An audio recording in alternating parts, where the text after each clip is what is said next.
Hello, welcome back. Super excited today. We're going to take sodium metal, we're going to drop it in water, we're going to watch the chemical reaction, film it in slow motion to see every little detail to exactly how this thing reacts, including any explosions that we get. We'll try to get those in slow motion.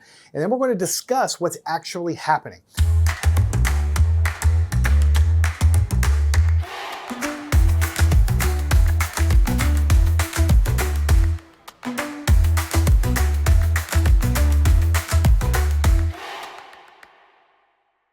Now, before I go any farther, do not do this at home. Let me repeat, do not do it yourself, right? Let me do it. I have the safety goggles. I have the plexiglass. I have 3 cameras. I don't have to be standing on top of the thing. And I have fire extinguishers and all these other things. Do not do this yourself. It isn't worth it, right? Watch me do it. Watch me explain it so that you can learn from it, okay? It's just too dangerous. I mean, you have molten sodium flying in different directions, lots of fire. And so I used very small amounts, by the way. If you get a giant chunk of this stuff and throw it in a river, it'll explode and it can really hurt somebody. What I was using here is very, very small, little fractions of a gram kind of deal. All right, so the number one thing I want to impart on you is that sodium is this metal. It's inside of this vial, and this is not water. This is oil. It's on top of some mineral oil to keep the water away from it. Sodium reacts violently with water. No, you don't need to light it. You don't need a match. It immediately begins to get hot, to melt, to catch on fire, and often to explode. And so it's very, very dangerous.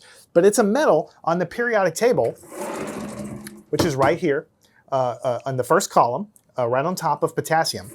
And this reaction happens with nothing else. Why does it happen, right? And why is it that if I take another metal, a common metal, this is aluminum foil, you have aluminum foil in your kitchen, and I drop the aluminum foil in water, nothing happens? Why is it that this metal, nothing happens at all, but with this metal, you get an explosion? So before we go any farther, let's go ahead and look at the reaction of sodium and water and film it in slow motion. I wanted you to see first in real time how fast this reaction happens. Upon contact with the water, it immediately starts producing hydrogen gas. Then out of nowhere, it explodes, sending molten sodium around the environment, obviously bad news. And you can see that as it happens here in the second example, the explosion just happens without warning, sending little chunks of molten fiery sodium in all directions. Obviously a fire hazard. Here's a shot of the vinyl surface of the table right after these experiments. This is removable. You can see it looks like completely melted in places where the molten sodium landed. I wanted to start off small with a macro shot of a piece of sodium no bigger than a pea. You can see that the reaction begins to happen almost immediately. You can see the surface of the sodium begins to bubble and boil, which is really the production of hydrogen gas happening immediately upon contact. I want you to notice how violent this is. You can see in slow motion that this entire reaction is just throwing off particles of water and tiny, tiny chunks of sodium in all directions. It really is like some kind of volcanic eruption. And you can also see the sodium is floating on the surface of the water. You can see a film of the sodium with ripples in it, so you can tell it's molten. And as the water is consumed in the reaction, more and more and more of the sodium is revealed there. Here, I wanted to get another really ultra close-up shot with my macro lens in slow motion. You can see that, again, as this water droplet hits the surface of this sodium here, it immediately begins to bubble there, producing hydrogen gas. Heat is generated because of the chemical reaction, and the electrons being rearranged come crashing down into lower energy states, generating a lot of heat. And ultimately, this hydrogen will ignite if there's enough water and enough heat present, but the flame on the hydrogen is almost completely transparent and difficult to see. You can see that as the reaction gets going, first it's sort of like gentle simmer, and then it turns into a completely consuming sort of boiling motion, again throwing off these particles. And all of this happens in just a couple of seconds when we look at the original footage that I showed you just a second ago. And once again, you can see the bits of sodium floating on the surface of the water ball that's basically there, because it's almost like the Terminator and beginning to kind of melt and change shape right before your eyes. This is really an incredible shot. I dropped a small chunk of sodium in a test tube, And it obviously does the same thing. It produces a hydrogen. Heat is building and building and building. And when it gets ready for the explosion, it is channeled up through to the mouth of the test tube, where you can see a shock front, an actual shock front, and an ignited hydrogen and sodium fireball there. And you can see the chunks of sodium are molten and flying out, and you can actually see the smoke in the same process there. Now this is just too cool not to look at again up close. Look at the boundary between the flame and the material shooting out along each of the trajectories. Bits of molten sodium flying through the air and the associated smoke trails behind them. Here, take a look at the sodium right behind the clamp. It's bubbling and boiling away. And I'm panning the camera up because in just a second it's going to explode and you're going to see a lot more molten sodium than in the last time. You can see the chunks flying out and then the ignition happens. And if you look carefully, all of that, some of it is water, but some of it is molten sodium flying out of the test tube. Now look at this piece near the end. I wanted to do a wide shot so you could see this process happening here. You can see the fragments coming out, the ignition happen, all of the smoke trails there, and the molten sodium flying out the end, and the orange color fading to the background, but you can still see those glowing chunks of sodium. Let's finish the shot with a close-up of the end where you can see all of the molten chunks come out, the ignition, the glowing molten sodium flying, and you can actually see tumbling chunks of molten metal kind of glistening as they rotate. So here's my last test tube shot, and you can really see a clear display of the chaos there at the bottom of the test tube with the sodium that's molten just bubbling and rolling around. And when the explosion actually happens, it takes a fraction of a second. It's actually called a Coulomb explosion, and it's something actually I learned a lot about when doing these things. And when we get to the lecture, I'll explain exactly why the Coulomb explosion happens. But basically, the word Coulomb comes from electrostatics. It's because of positive charges repelling. And so when this thing decides to go, it goes very, very fast and very, very forcefully. Here's a couple of overhead shots of just dropping sodium into a beaker. Now, luckily, I thought to put plexiglass right between the camera lens and the actual beaker below, because as the explosion happens, you can see that it goes up very, very fast. It actually shot probably 3 or 4 feet in the air and absolutely would have destroyed the lens, or at least got water all over the lens and probably some of that molten sodium as well. So when it happened, the first time it was mostly water that shot up, but on the second explosion, you could just tell it was a lot more of the molten sodium itself because it really damaged the plexiglass and turned it black and scarred it and charred it in a few places. You can see in this shot that after things get going, it forms a ball because it's completely molten due to the heat, and it's just kind of scooting on a layer of hydrogen. Also, sodium is less dense than water, and so it just does this until the Coulomb explosion happens. We'll talk exactly how that happens in a second. But when it goes, this particular explosion, I remember, would have absolutely destroyed the camera because it turned the plexiglass completely black and pockmarked it with all kinds of craziness. Here you can see clearly those chunks of molten sodium coming straight up toward the camera. Let's get a little closer to this explosion. Before the explosion actually takes place, you can actually see the molten sodium beginning to be thrown off very violently. This is very different than the way it looked just a second ago. And then it reaches some critical point and the explosion happens and it's over in an instant. Now I promise you this is worth the wait to the end. The sodium goes into the beaker, goes underwater. You can see the hydrogen gas being formed immediately upon plunging under the water. This large bubble immediately forms and pops. And then here I'll speed up the footage just to kind of let things cook along. It turns into a molten ball and scoots around. Here is a flash of ignition that happens way before the main explosion. Here I'll speed up the footage a little bit. We'll get past that point, and then you can see that it's starting to throw off little chunks of sodium and generally getting more and more violent. Here I slow it down, and here's the main explosion. Look at all of the shrapnel of molten sodium, chunks of flaming sodium there, and also water coming out of the container. And notice how it follows these arc trajectories, almost like fireworks or something in wartime, which then land on the counter. Major fire hazard there. I had all the precautions, of course. And then, of course, the whole thing is done in just a second. Here's a close-up of the sodium entering the water, and you can see it's enveloped by bubbles of hydrogen immediately. You can see that very large bubble of hydrogen form right on the surface, and heat is building at this moment. Here is the explosion. You can see the water obviously explodes, but you can see the molten sodium inside the beaker. Some of it goes up and then lands back into the water surface. Now this is a shot of the top. The explosion looks just magnificent. I mean, so many tiny pieces. When you look at it in real time, you just can't see all of the detail there. This was the best shot of the day. I wanted to show you up close what sodium actually looks like. It's a very soft metal. You can cut it very easily. Notice it's shiny when you cut it, but right in front of the camera you can see it turn from shiny to kind of like dull as soon as we cut it. In fact, if you look closely, you can see these bubbles. This is the sodium reacting with the water vapor in the air producing hydrogen. And of course, when you drop a drop on it in real time, you can see how fast that reaction actually happens.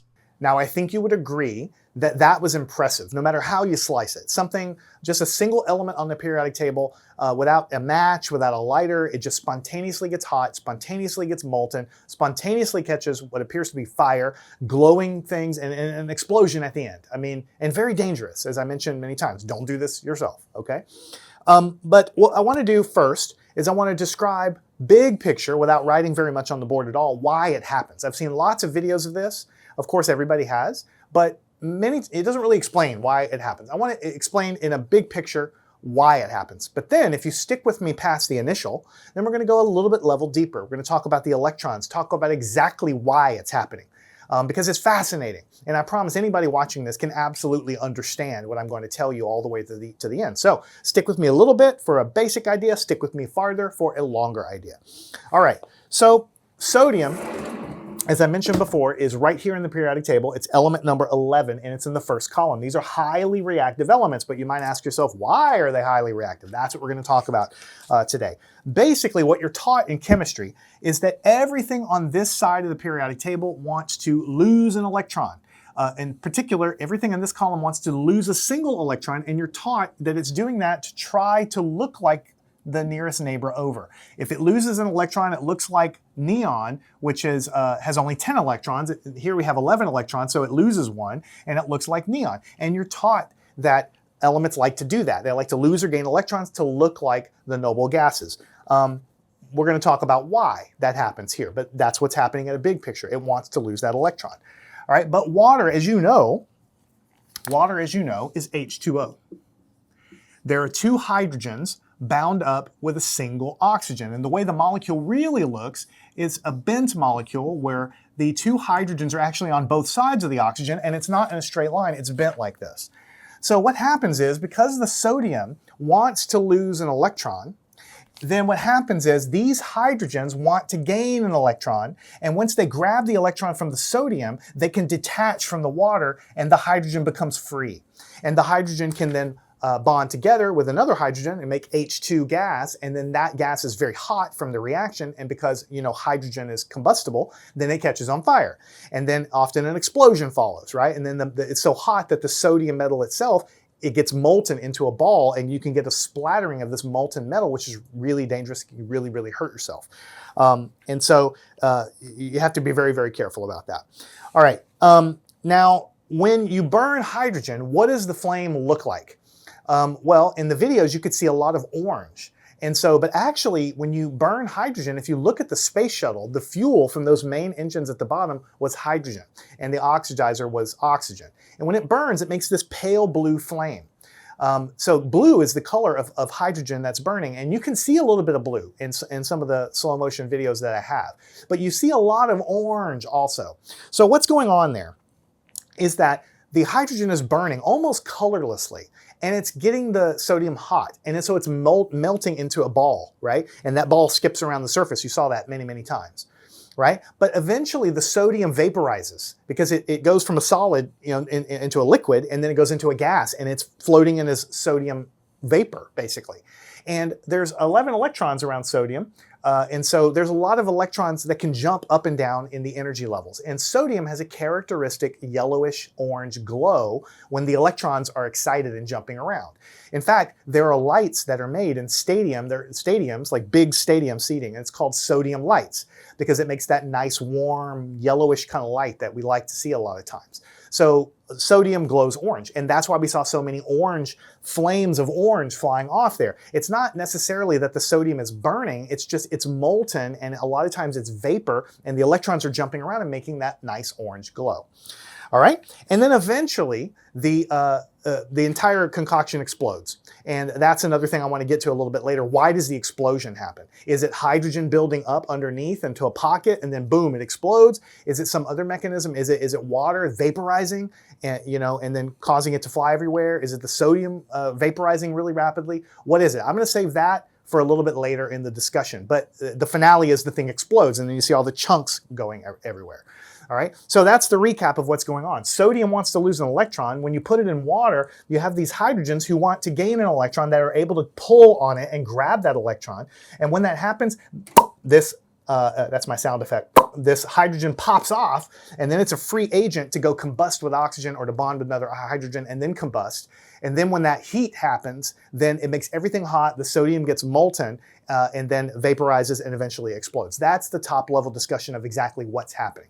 But as in science, you should never just, you can go down a rabbit hole. Any science question I give you, if I say, why is this pen black? You'll say, well, it's black because it's got black ink. But then you could go a level deeper. Why is the ink black? Well, because it absorbs a lot of all the colors of the rainbow from the sun or from the lights, and it doesn't reflect much, so that's why it's black. But then you can go a level deeper and you can say, okay, but why does it absorb those colors? Well, that's because of the pigment in there and the electrons. And you could say, okay, well, why are the electrons in that way absorbing all those wavelengths? And then you could go down and down and down. You see what I'm saying? Eventually you get to quantum mechanics. All roads lead to quantum mechanics when it comes to matter, right? So for this, we could say a top level, sodium wants to lose an electron to look like neon, but then you have to say why.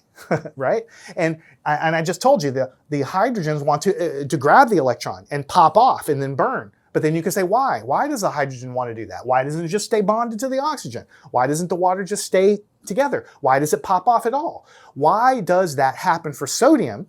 But then when I put the aluminum foil, which is also a metal, the electrons in this foil are not being attracted to the hydrogens. They're not popping off. They're not causing a reaction. If I put copper, nickel, any other common metal, nothing will happen, but only with these first column guys right here. Why is that the case? That's what we're going to get to next. So stick around. We're going to talk about that. Okay.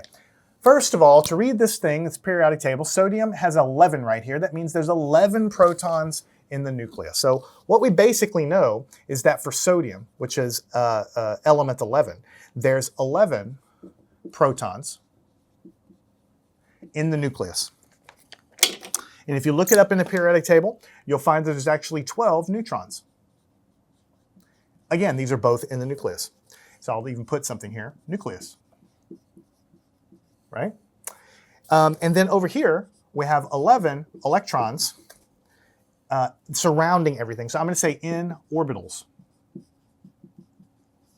So you're quickly going to figure out that the model that you were taught of an atom when you were in like 5th grade is just wrong.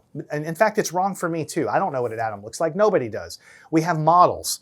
We have models that seem to agree with experiments. But all of our mental models are always wrong. So anybody that tells you they know what an atom looks like is wrong. I will tell them to their face they are wrong because nobody knows what an atom actually looks like. But we have really good models. But it's definitely not little balls of electrons going around like a solar system. It's not like that. Okay? These electrons exist as probability clouds around the nucleus. And they exist at different distances from the nucleus, and they exist in different shapes. That's the weird part about it. Right? Sometimes an electron can exist in a wave-like state that's a spherical kind of shape to it. And sometimes electrons exist around the nucleus in kind of like a dumbbell shape where it's like lobed on the top and lobed on the bottom. I'll draw a picture in a second, right? And they're more complicated shapes. The higher you go in the periodic table past these initial elements down way in here, there's 47 electrons in silver.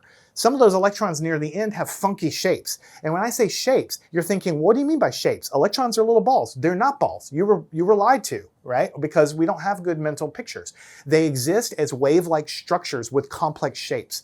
And the wave-like structures represent the probability of finding the electron when we measure it. Sometimes the probability cloud is a sphere, which means that all the way around it may have the similar probability. Sometimes it's a lobe structure, which means it's more likely to exist on the top or the bottom when you measure it. Sometimes it has these crazy shapes that I could draw all day when you get up here, these crazy F orbitals and things. They look very beautiful, but they're these lobe structures that look very weird, right? And that is going to be critical to understanding why sodium wants to lose that electron. Now, in order to go any farther, we can't just say sodium has 11 electrons. We have to talk about what's called the electron configuration. We have to talk about how are the electrons arranged around the atom. Yeah, we could just say there's 11 of them, but it doesn't tell us anything. How are they arranged? Because it governs the details of why it does what it does, which is where we're trying to go. So here, I'm going to draw something that might scare some of you, but I promise you, if you just can turn off your scared part of your brain and just absorb what I'm telling you, you will open your mind and you will understand. It will not be hard. But we're going to talk about the electron configuration. So let me write this down with a color that works. Okay, so electron config. Okay, and this basically tells you the shapes of all these things that are existing around there. Now for sodium, it looks like this. I'm going to draw some stuff, and then you're going to be like, what is he talking about? Just let me get through it. I promise I'll make it clear. The first couple of electrons, there's 11 electrons total. The first couple are very close to the nucleus. They're in the first energy level, that means number 1, closest to the nucleus, and they're in an s orbital. S stands for spherical, right? And the 2 here is not like algebra. It's not s squared. The 2 means there's 2 of them there. So there's 2 electrons that can exist in the shape of an S spherical nature in the first energy level, which means the one that's closest. You can kind of think of it like Mercury in the solar system. It's the one that's closest. There's a minimum energy level. It can't be any closer than that.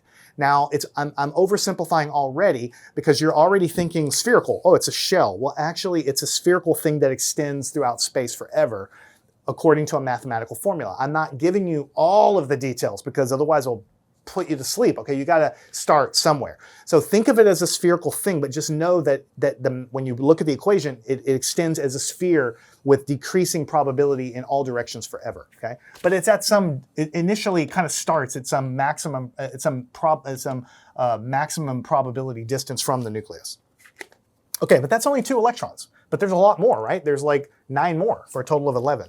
All right, so then you have the next 2 electrons exist in the second energy level, again in an s orbital, and only 2 of them can fit there. So this s orbital, the spherical nature, anytime you see an s, it can only hold 2 electrons. That comes down to how we figured this stuff out to begin with. You've heard of quantum mechanics, the Schrodinger equation. When you solve that equation, the solutions come out to tell us that these electrons in the spherical state can only be 2 at a time. Once you have 2 of them there, then they have to go to another state farther away. So this one is farther away. It's in the second energy level, a little bit farther away. You can think of it as a spherical shell farther away from the first 2 electrons. So this is a total of 4, but we have more on the way. After you fill up these 2 electrons in that spherical shape, you're still in the second energy level, the big 2, but you're not in a spherical state anymore. They go and exist in what's called a p orbital, and there's 6 of them right there. Now the p orbitals are, I'm already compressing a lot of information. The s orbitals, I will say, are spherical. I'll draw a little circle here to remind you that these are spherical, but the p orbitals exist as these dumbbell shapes, right? Now I'm only drawing top and bottom, and each of these can hold 2, so there's 2, but there's another p orbital sideways for 2 more, and there's another p orbital coming out of the board for 2 more. So each of the p states, up, down, left, right, and into and out of, can hold 2, 2, 4, 6. It can hold a total of 6, but I'm only drawing one of them here. But notice the shape is different. That means there's maximal probability of the electron being somewhere in here, but almost no probability of electrons in this state being to the left or to the right.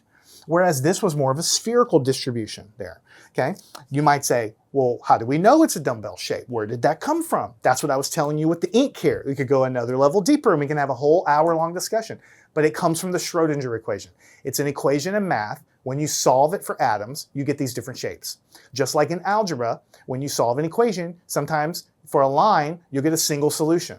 But for a quadratic, like a parabola, you get two solutions. And in trigonometry, you might get sine or cosine or tangent for solutions. Those are different functions. Well, for the Schrodinger equation, you get very complex shape that are imaginary wave-like structures.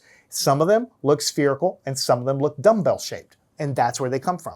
They come from the Schrodinger equation, right? And so the Schrodinger equation was invented, it was solved, and then we can use these shapes of electron clouds to predict how things will bond and their bond energy. So we're reasonably sure it's correct or very close to correct because it agrees with the experiment. It's not like something some guy just invented, Erwin Schrodinger, he just invented, hey, good job, you did great. No, it's that he invented, solved it, and it agrees with how things bond in real life, how things sometimes don't bond. It predicts things like what we're about to talk about today. Okay, so here we have 6 plus 4, that's only 10 electrons. Sodium actually has 11 electrons. So here is the punchline. The last single electron in sodium is in the 3rd energy level because the S and the P are full, and so when they're full, you go out even farther away to the 3rd energy level. And it's a spherical level. Notice how it always starts spherical, then sometimes there's a P. Anyway, we're there. And there's one single electron left over because remember, sodium has 11 electrons in total. So here's 2, 4, 10, 11. So these are all the electrons in sodium. But notice that this last electron is hanging out here, and it's also in a spherical shape. And I'm going to write one thing down. I'm going to say these electrons that are over here, these are close to nucleus. And these are far from nucleus. You can think of these energy levels being like ladders, like rungs on a ladder. And the higher the number of steps, and the farther away from the ground you're going. In fact, this is actually called the ground state because it kind of is like a ladder. And you can think of this arrow going from this direction to this direction. And as we move through the orbitals, these are kind of closer to the nucleus. These are a little bit farther away, and then these are even farther away. And as we go through the periodic table, past sodium to magnesium, 13, 14, 15, all the way to argon, we're adding more electrons, and those electrons, eventually, as you get through the periodic table, they go into higher and higher energy levels, which means the electrons are physically farther away, or they're a higher probability of being farther away, is the right way to say it. A higher probability of being farther away, the bigger and heavier the atom actually is. So you can kind of think of the solar system. Mercury is really close, even though we know this is not a solar system. Okay, you got to use an analogy. Mercury is really close, and Pluto is really far away. Pluto is very tenuously held by the sun's orbit. I mean, it's in orbit. It is an orbit, but it's much less gravitationally bound to the sun than Mercury because it's so far away. And the same thing is true of this. This single electron on the end, remember I told you the whole thing happens because sodium wants to lose an electron. And what you're taught in chemistry is that this sodium wants to lose an electron to look like neon, but that doesn't give you any intuition because electrons don't want anything. Sodium doesn't want anything. It doesn't have emotions. So we use words like it wants to do this, but it doesn't want anything. It's just losing the electron easily because that last electron's really far away from the nucleus, and it's real easy to poach it and to grab it if something else is tugging on it hard enough. And guess what's tugging on it? The water is tugging on it. I'm going to tell you why that happens in just a second. Okay? So this one's far away. But notice that let's say the atomic nucleus is right here. Let's say the nucleus is over here. And then these electrons are farther and farther and farther, and we have a single electron way over here. So you're way out like by Pluto, and you're looking way in the middle, way over there somewhere is the nucleus. The nucleus is very small and positive. But between you and that positive nucleus, and remember opposites attract, so I have a negative and that nucleus is positive, right? Opposites attract. However, in between you and that nucleus is 2 electrons here, 2 electrons here, 6 electrons here, and then I'm way out here. So I don't see the full pull of 11 protons pulling on me in the nucleus. Why? Because the nucleus is way over there and there's a ton of negative electrons in the way. So we say the nucleus is shielded, kind of. And we say that, yes, there's a positive charge of the nucleus, but this single electron doesn't see the full extent of the positive charge of that nucleus, 11 protons pulling on it, because of all the electrons in the way. If you just add up the 11 positive charges and all these negative charges that are in the way, and you add them up algebraically, you're not, positive plus negative, you can get very close to zero very quickly. So you're not seeing a full tug of 11 positive charges. You're seeing something way less than that because all of these negative electrons are shielding you. So this thing is not only, weakly held onto because it's far away. It's weakly held onto because it's far away, and it's not even seeing most of the charge. It's not feeling most of the charge of the nucleus because it's shielded by all these electrons in the way, negating the positive charge from the nucleus. That is the punchline as to why everything in this column reacts so readily, because there's a lone electron hanging out way beyond the orbit of Pluto. And that electron is shielded from seeing the positive charge tugging on it from the nucleus. So it's just very easy to pull it off. You do need something to pull on it some, because it is held into the nucleus. It's bound, it's attracted. But if anything is a little bit stronger than that, you can just pull it off. And it turns out that water and lots of other things are very, very easy to pull on that, okay? Okay, so to recap, s orbitals can hold 2 electrons, p's can hold 6. This is a single electron out here. Now, in just a second, I'm going to draw the electron configuration for another really reactive metal on this table called potassium. You know that when you put sodium in water, it reacts violently. And I'm going to do an experiment soon where I drop potassium in water, and we're going to see visually that it reacts even more violently, right? So that's a fact. That's a thing, right? But without even writing the electron configuration, you should have the intuition to know, why is potassium more reactive? I'm telling you ahead of time, it's more reactive. It reacts more violently. It gets hotter. It explodes more violently. Why? Well, if this one happens because of this single electron that's far away, what happens when you add an electron? You add another electron, then another electron, 13, 14, 15, 16, another electron, then it wraps around here.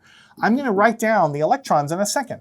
But what I'm going to tell you ahead of time is that when we write it down for potassium, that last electron that's added is going to be on an orbital by itself, just like sodium was, same exact situation, but instead of this many electrons being in the way, it's going to be in a 4s energy level, even farther away, with even more electrons in the middle. So that electron from potassium is going to be held even less. It's going to be held even less strongly, because for potassium, you had to add all those electrons, and finally that last one is, if you think Pluto's far away, how about halfway to the next star system? That's how far away that last electron in potassium is.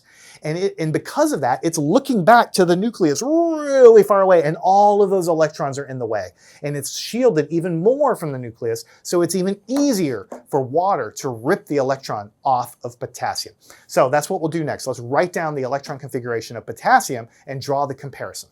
So to continue, we now know that sodium has 11 electrons, and all these elements are in between sodium and potassium. Potassium has 19 protons in the nucleus, and so 19 electrons. So we have to write down its electron configuration and see that that is how they are similar, that their electron configurations are similar. That's why they have similar properties. So in order to go that direction, we'll say that potassium, which we just said is going to be more reactive, and I'll do a separate video on that, that has 19 electrons, so a whole lot more than sodium there.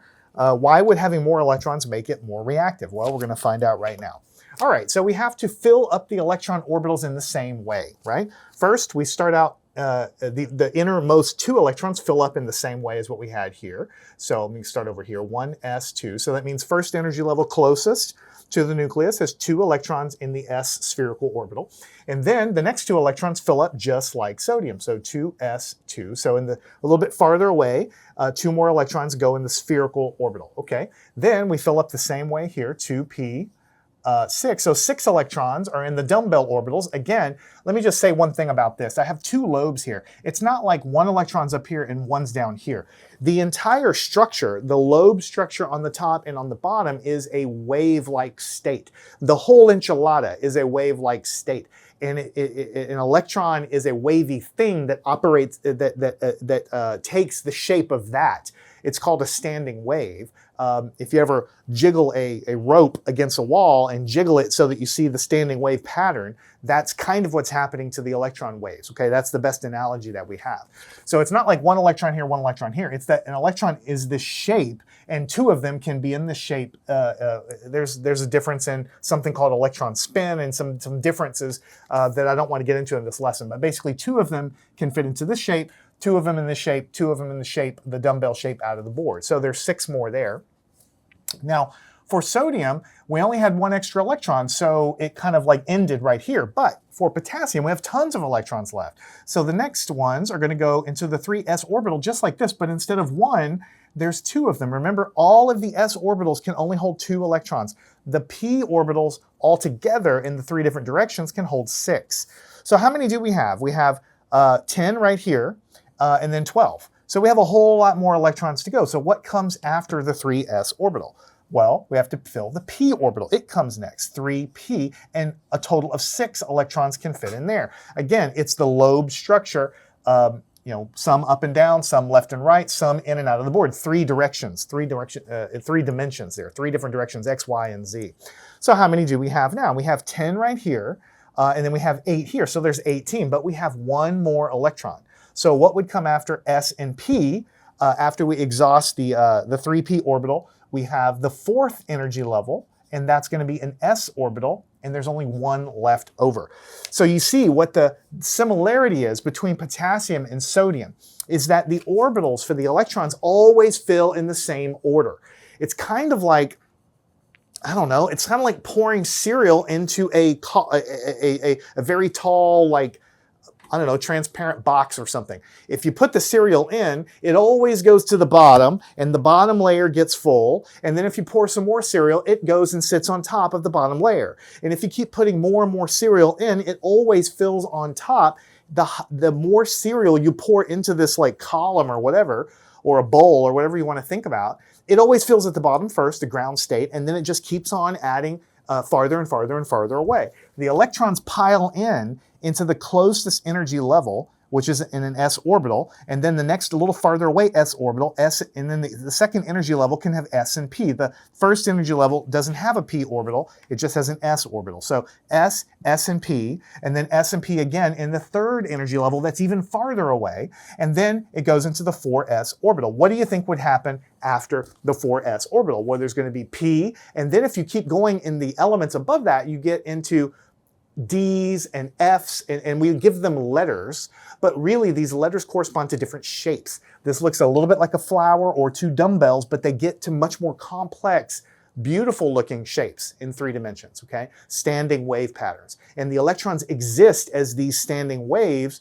When you measure them, you might see them occupy a certain space, and these beautiful standing wave patterns represent the probability of finding an electron when we measure it. So here, we are going to have a much more higher probability of finding it on the top or on the bottom of the nucleus here, and we're going to have no probability of finding it on the sides for this particular orientation right here. But how many do we have? 6, 7, 8, 9, 10, 11, 12, 18, 19. So there's 19 electrons. But notice, same thing. The very last electron is always just by itself, just like it is up here. This was the 3rd energy level, this is the 4th energy level, but it's a single electron by itself. And that is why it's easy to rip off, because again, looking out from Pluto, way beyond Pluto, into the nucleus, I'm seeing the positive charge of the nucleus holding me, but I'm looking through all of these electrons. If you want to think of them swirling around, you can, but they're standing waves of negative charge cloud in between me and the nucleus. So the nucleus is shielded. So not only am I really far away, even farther away than sodium's outermost electron, but I'm also looking at a nucleus that's even more shielded because I'm looking through even more electrons. And I have a vantage point very far away. So from a distance, the nucleus doesn't look as positive as you would think because it's shielded so much. All of that means that it takes even less energy to pull this outer electron away.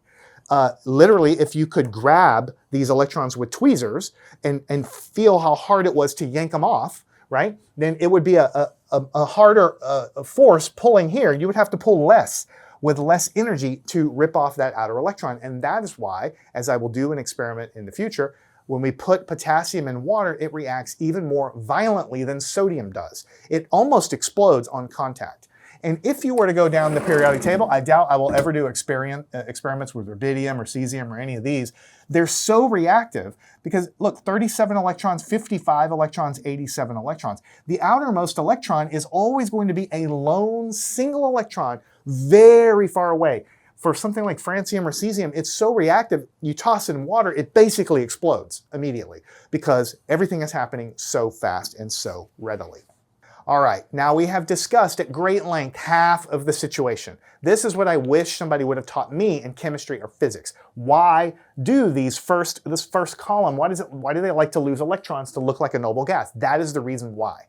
All right, now I'm not going to explain it in great detail, but when you go to the other side of the periodic table, you're taught in chemistry that chlorine, fluorine, even oxygen, they like to gain electrons to look like a noble gas over here. They're wanting to do that to gain electrons for a similar reason. I'll have to draw it all out. I have to put the electron configuration down. Maybe one day I'll do it. But basically, it likes to suck electrons in because of similar attraction to the nucleus. It's just a little different.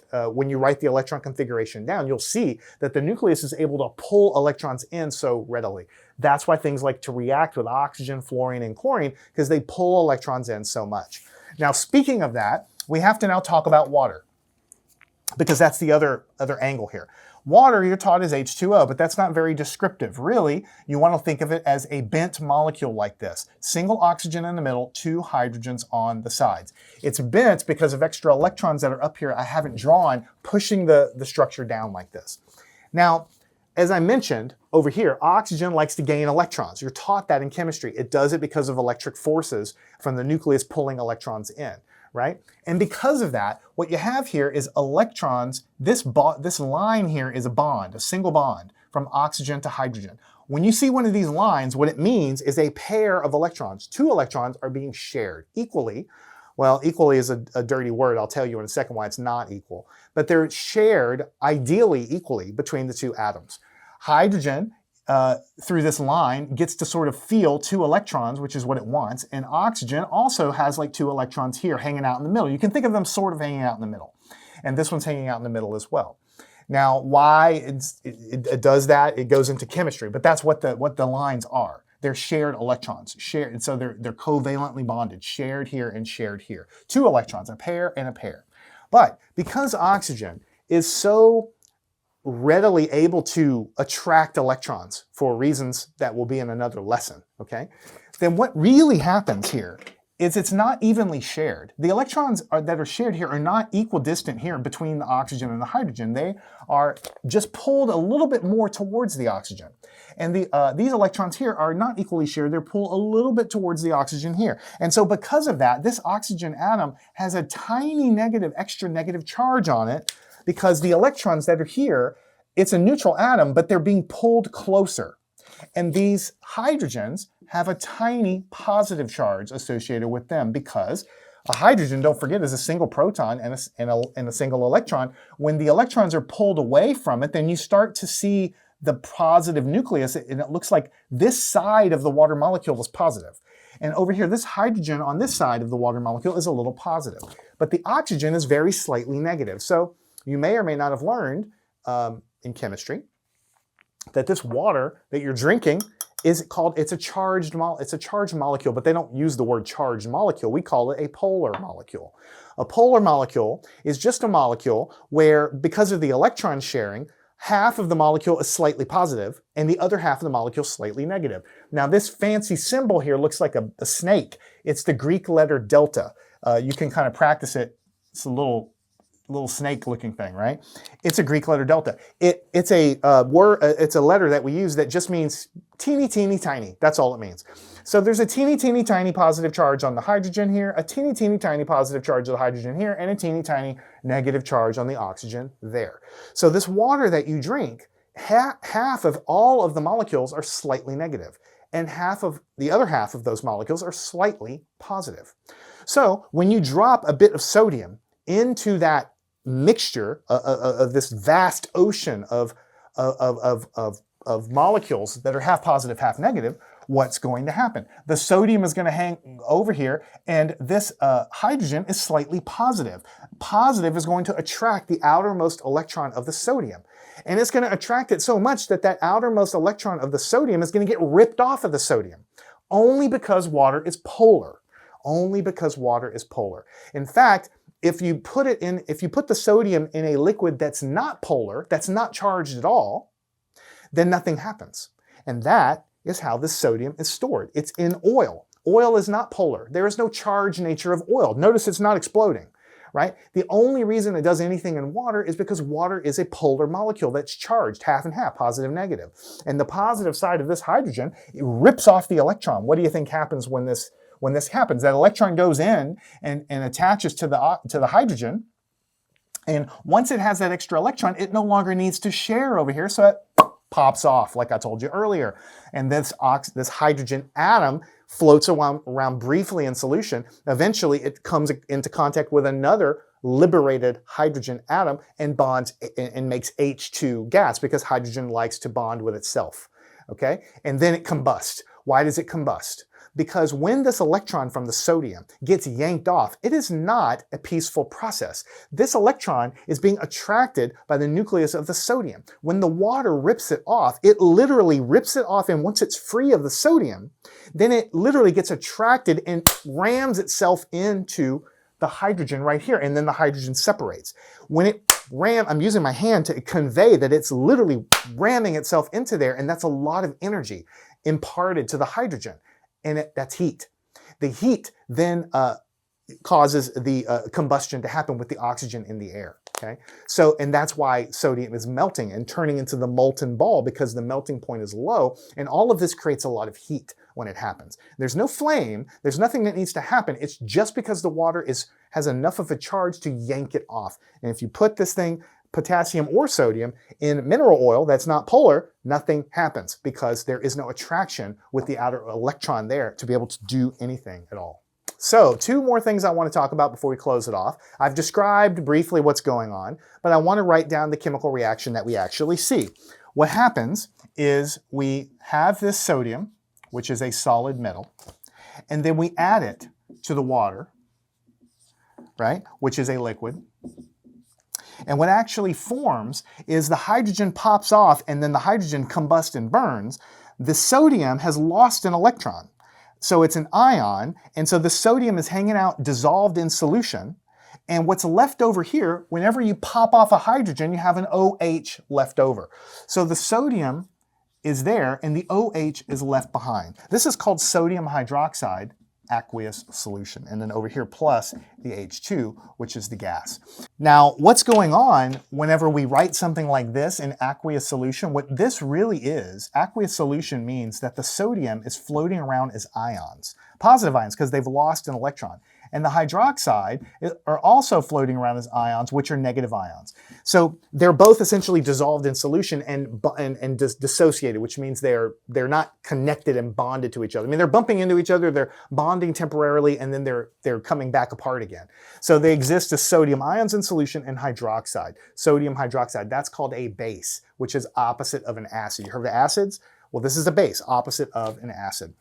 There. So, I don't want anybody to yell at me, so we need to balance this reaction, right? We have one sodium, that's good. We have one oxygen, that's good. We have two hydrogens, and we have three over here. Now we have to fix that, and this isn't a chemistry class, but the way you fix it is you put a 2 right here, which would make for 2 hydrogens plus 2 more is 4, and I can fix it by putting a 2 in front of this one right here. So now I'll go back and check. I have 4 hydrogens. 2 plus 2 is 4 hydrogens, 2 oxygens, and now I've got 2 sodiums, and I have to fix that with a 2 right here. So this is balanced. You have the same number of atoms on the left and the same number of atoms on the right. So this is what you would read if you just Google it, what happens to sodium and water. And this is a reaction that you would see. But it hides the beauty of what's going on. You don't talk at all about the electrons. What you're taught is that the sodium combines with this, and it makes the gas, and it makes the hydroxide, the sodium hydroxide, but you have no idea why does that happen.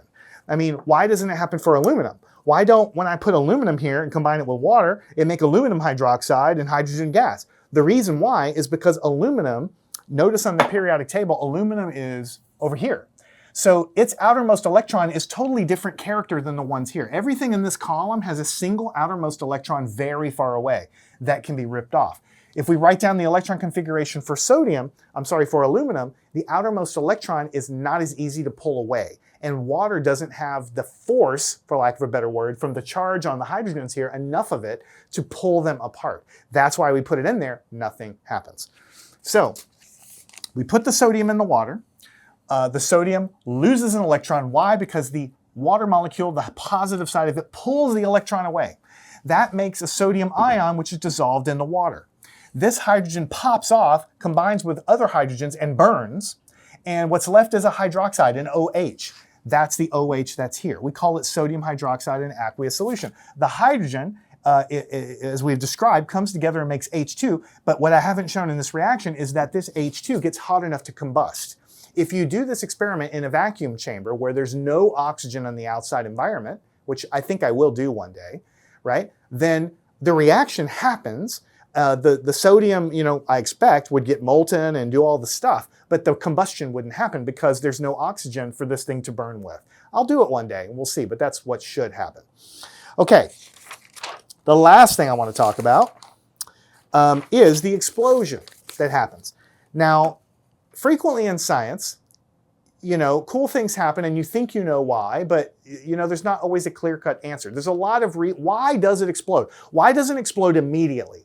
Why does it take a few seconds to explode? And why does it, boom, happen all like this, okay? So I learned a lot from doing this. Originally, I was thinking that some of the water actually gets trapped inside of the molten bubble of sodium and then vaporizes and then explodes.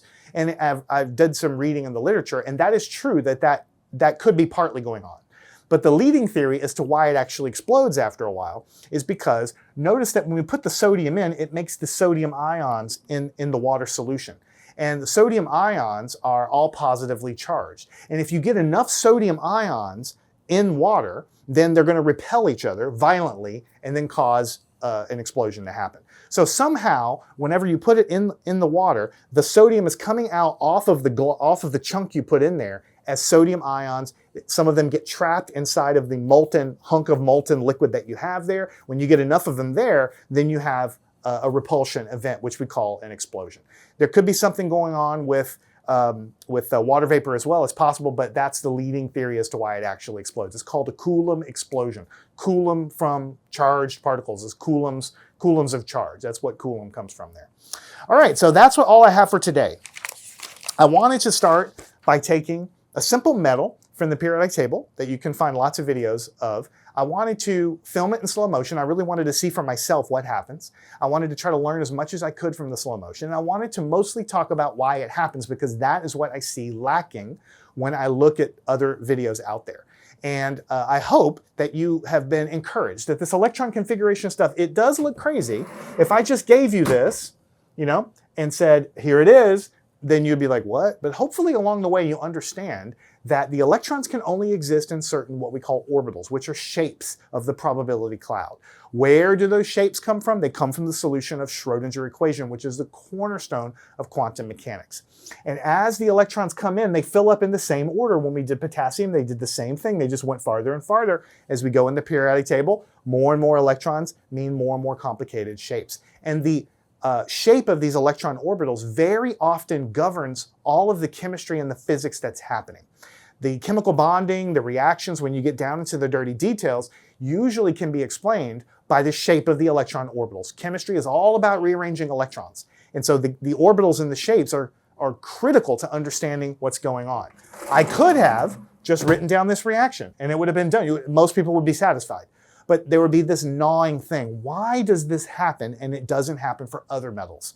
I hope I tried to explain that. You have to look at the electrons. So I'd like you to please give me some feedback. Did you like the experiment? Did you like the slow motion? Did you like the explanation? Or was the explanation super boring and not relevant to you at all? Please tell me, because then I can improve myself and I'll do better in the future. But until then, I'm Jason signing off, asking you always stay curious. I'll see you in the next one. Learn anything at mathandscience.com.